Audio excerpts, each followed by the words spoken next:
Perdagangan saham di Bursa Efek telah dibuka dan selanjutnya kita akan mencermati kinerja perdagangan saham hari ini.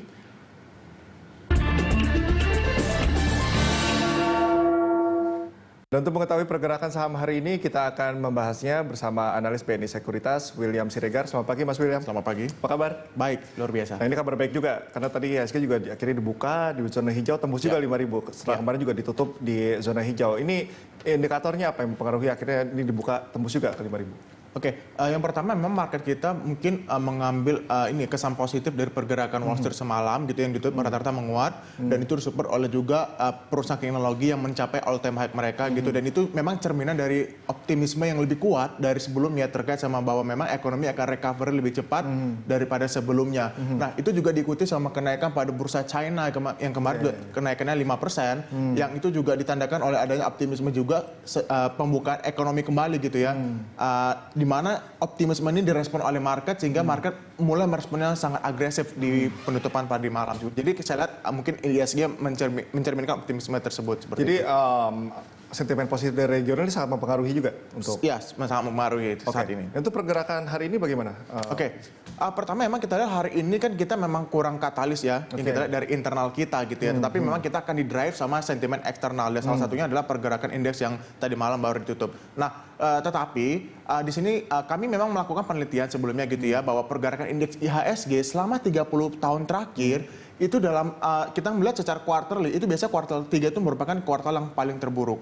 Artinya gini, penelitian kami melihat dari 30 tahun hanya 14 kali indeks kita tuh mencatatkan kenaikan. Sisanya tuh negatif dengan rata-rata minusnya minus 4,8%. Artinya seperti ini, meskipun kita lihat semua ekonomi recovery, semua orang memunculkan optimisme yang positif gitu, tapi kita perlu melihat bahwa core atau masalah intinya belum terselesaikan, yaitu adanya kasus corona ini gitu ya. Kita masih dipenuhi oleh banyak sentimen negatif sehingga kita perlu wanti-wanti juga bahwa pergerakan indeks 1 bulan ini ataupun kuartal 3 ini akan cenderung lebih banyak ke arah level bearish sebelum adanya katalis positif yang mampu mengangkat indeks kita ke arah lebih positif seperti itu. Oke, jadi selama pandemi ini masih melanda Indonesia, ini faktor-faktor seperti faktor regional dan juga global ini masih sangat rawan IHSG ini turun lagi begitu? Yes, masih sangat rawan karena kita memang melihat katalis positif yang benar-benar mampu membuat ekonomi jauh lebih baik adalah pertama tetap dari vaksin, yang kedua juga langkah-langkah mitigasi yang kita pikir yang cukup kuat untuk mampu memitigasi dari dampak dari COVID ini. Tapi selama itu belum ada, kita pikir kita perlu lebih waspada melihat kuartal ketiga ini seperti itu. Dan ini untuk inflasi di bulan Juni 0,18% dan juga indeks kepercayaan konsumen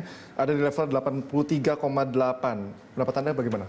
Inflasi kita memang kalau kita di bulan Juni sedikit lebih baik daripada bulan sebelumnya gitu. Dan itu memang cerminan dari dilonggarnya PSBB seperti itu. Tapi perlu digarisbawahi bahwa inflasi yang lebih baik di bulan Juni itu belum bisa mencerminkan optimisme konsumsi yang lebih baik gitu, karena kita lihat memang di bulan Juni itu hanya recovery dari the low base di bulan April Mei sebelumnya gitu ya, sedangkan di bulan Juni itu mulai recovery tapi belum sepenuhnya bisa kita anggap bahwa masyarakat sudah mulai optimis terhadap konsumsi gitu ya, karena kita melihat masih banyak sekali resiko-resiko yang akan terjadi ke depannya seperti itu. Nah, mungkin yang lebih sentral kita melihat inflasi adalah di bulan Juli ataupun di Agustus pasca dari adanya penerapan dari PSBB transisi, apakah lebih optimis ataukah lebih flat ataupun lebih pesimis seperti itu. Tapi dengan PSBB transisi ini kan ekonomi mulai bergerak. Nah, itu seberapa besar dampaknya? Ya, saya pikir seperti ini. PSBB transisi memang akan sedikit memberikan sentimen positif, artinya bahwa memang masyarakat dipaksa untuk kembali menggerakkan ekonomi dan sebagainya. Tapi mengingat bahwa jumlah kasus COVID kita masih bertambah dan resiko-resiko lainnya terkait sama resiko usaha, pengangguran meningkat sehingga membuat daya beli masyarakat rendah, kita perlu melihat bahwa sentimen PSBB ini belum mampu benar-benar kuat bisa memberikan gambaran positif buat perekonomian kita ya. Kita di bulan Juni ataupun di kuartal 3 ini gitu. Jadi memang pelaku usaha juga masih hati-hati dalam istilahnya dalam optimis dalam menentukan target usaha, ekspansi usaha ataupun merekrut kembali jumlah karyawan yang lebih besar gitu, sehingga sentimen ekonominya masih jauh lebih rendah seperti itu. Nah, ini untuk hari ini sektor apa saja yang bisa menjaga level IHSG tetap di atas 5.000? Oke. Pertama kita perlu melihat bahwa sektor bank itu masih menjadi the leading sektor buat indeks kita karena memang sektor ini kan merupakan engine ekonomi kita dan kita juga lihat beritanya memang secara rata-rata beritanya masih disupport oleh pemerintah terkait ada dana talangan, adanya injeksi likuiditas dari pemerintah dan itu kita pikir sangat menguntungkan buat sektor banking dan kita juga melihat sektor konsumer juga masih tetap menarik mengingat seperti yang tadi Mas bilang Juni kita recovery dari masyarakat mulai pulih, inflasinya sudah mulai stabil meskipun kita perlu wanti-wanti di kuartal 3 ini seperti itu. Jadi kita lihat sekarang ini sektor yang paling defensif untuk bisa dipilih saat ini dibandingkan sektor lainnya seperti itu. Oke, untuk dari eksternal sendiri seperti misalnya Indo Eropa juga akan menggelontorkan stimulus. Ini seberapa besar pengaruhnya? Ya memang kita lihat kan semua negara khususnya negara Amerika dan US dan juga Eropa kan memang dari Maret lalu semenjak market kita mengalami tekanan banyak sekali melakukan injeksi likuiditas, memberikan stimulus dan sebagainya. Dan kita memang melihat sebenarnya penguatan indeks hari ini merupakan dampak dari stimulus yang dilakukan oleh beberapa negara besar pada umumnya seperti itu. Dan kita bisa lihat hasilnya saat ini gitu ya. Nah sekarang pertanyaan apakah memang stimulus itu mampu mempertahankan stabilitas ekonomi meskipun kasus COVID ini masih bertambah ya, masih dalam tren yang masih meningkat kita pikir gitu ya. Jadi kita perlu melihat lagi lebih jelas apakah stimulus ini akan mampu bertahan mengantisipasi beberapa gejolak yang akan terjadi ke depan seperti itu. Meskipun dampaknya bisa kita lihat rasakan saat ini positif. Kita kembali ke sektor perbankan. Nah ini sama apa saja yang cukup baik gitu ya, buku 4 atau buku 3 misalnya? Ya.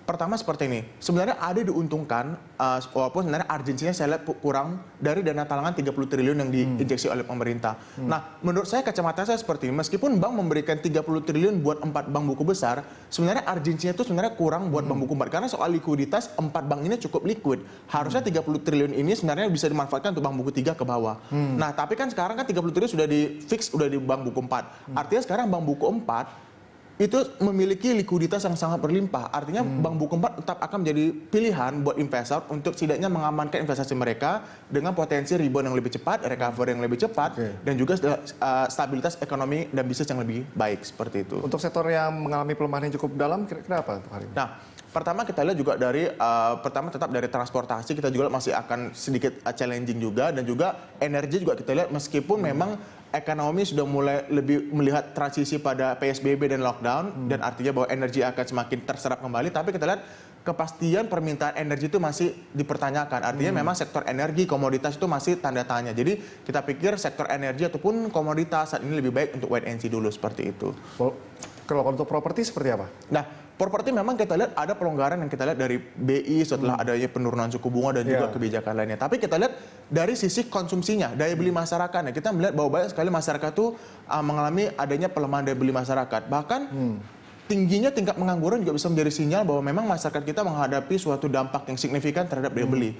Untuk kebutuhan dasar aja masih dipertanyakan apalagi untuk barang menengah ke atas termasuk properti gitu. Jadi kita melihat bahwa memang meskipun BI sudah memberikan stimulus yang positif buat dari sisi suku bunga tetapi dari sisi permintaannya masih sangat rendah sekali. Ini kan BI juga mau merilis data cadangan devisa. Nah ini seberapa besar dampaknya sampai bisa menjaga pergerakan laju IHSG? Ya, kita pikir cadangan devisa itu juga memang akan jadi sentimen positif gitu ya. Apalagi kalau misalnya memang pemerintah bisa menjaga keseimbangan cadangan devisa kita setelah kita lihat selama 3 bulan terakhir mengalami ada tekanan pada likuiditas moneter kita gitu. Jadi setidaknya kalau memang nanti pemerintah memberikan kesan positif pada cadangan devisa kita, artinya kalau misalnya bisa dipertahankan dengan maksimal atau sedikit meningkat, itu setidaknya mampu memitigasi resiko-resiko sistemik dari dampak COVID ini gitu. Jadi itu juga bisa setidaknya membantu memberikan ini ya sentimental positif buat market kita yang masih tidak pasti seperti ini seperti itu. Oke, jadi rekomendasi saham hari ini apa saja? Oke. Saham kita pikir bank masih akan menjadi topik kita. Kita masih lebih merekomendasikan saham bank buku 4 seperti Bank BRI, Mandiri dan juga BBNI dan kita juga melihat sektor-sektor consumer goods setelah adanya penurunan dan adanya recovery pada konsumsi masyarakat juga bisa jadi pilihan. Kita masih lebih merekomendasikan pada saham-saham ICBP dan juga Unilever yang memang kita lihat demand-nya cukup tinggi pada produk-produk higienitas khususnya pada saat masa pandemi ini seperti itu. Oke, untuk pergerakan IHSG sendiri resistance supportnya berapa sampai berapa? Oke, pertama kita lihat memang indeks hari ini kita memang pastikan bahwa indeks kita akan berada di teritori positif seperti itu ya. Jadi kita pikir berat rasanya bahwa market kita akan berada di teritori negatif gitu. Jadi kita lebih melihat peluang upside yang lebih besar. At least minimal kita lihat dengan pergerakan saat ini bisa mencapai 0,5 sampai 0,6% penguatannya pada hari ini. Sementara untuk sisi bottom, kita masih melihat ada kecenderungan market tidak berada pada level bottom pada pergerakan hari ini, didukung oleh data-data ekonomi market di seluruh dunia. Oke, untuk hari ini kalau kita bicara dalam waktu 1 minggu ini, bagaimana? Ya, pertama kita lihat memang seperti yang saya sudah jelaskan di awal, di kuartal ketiga ini atau memasuki kuartal 3, ini memang market kita masih dipenuhi oleh ketidakpastian seperti itu. Jadi memang meskipun kita melihat market dan global sudah mulai pulih, artinya optimismenya sangat kuat sekali, kita perlu melihat secara wanti-wanti bahwa memang di kuartal ketiga ini, kalau tidak ada katalis positif yang mampu mengcover semua ini, ada potensi kuartal 3 akan menjadi akan ada aksi profit taking ataupun ada resiko sistemik dari bisnis dan sebagainya gitu. Artinya di kuartal 3 ini saya lihat agak sedikit pesimis melihat penguatan bursa dan saya lebih melihat lebih ke sideways ataupun ke arah pelemahan seperti itu, melihat dari tren market dan juga ekonominya seperti itu. Oke, Mas William, terima kasih. Sama-sama bersama terima kami. kasih. Ya.